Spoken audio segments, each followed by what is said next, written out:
हमको छोड़ दिया सनम।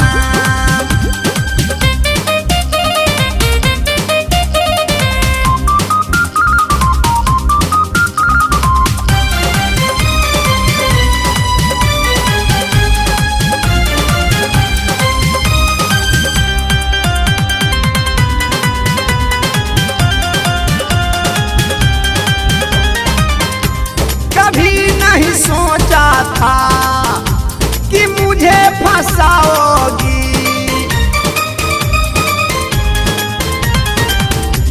कभी नहीं सोचा था कि मुझे फंसाओगी, कि कोटयार थाना में तुम्हारा खिलाओगी। ये प्यार के हमें पहाड़ा पढ़ा के हो तू गया बेईमान। दिल तोड़ दिया सनम, मुँह मोड़ लिया सनम। दिल तोड़ दिया सनम, हमको छोड़ दिया सनम।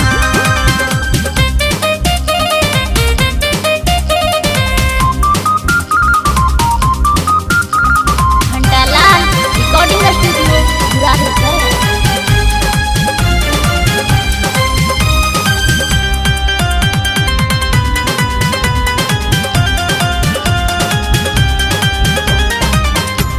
तुम्हें पाने के लिए सोना के हार दिया,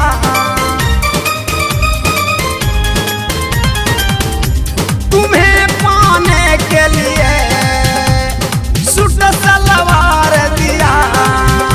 जीते जी घंटालाल के तूने तो मार दिया।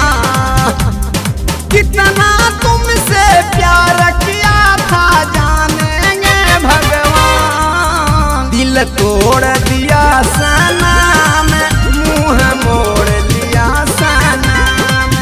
दिल तोड़ दिया सनम, दूसर को जोड़ लिया सनम। हे भगवान इंसाफ करना।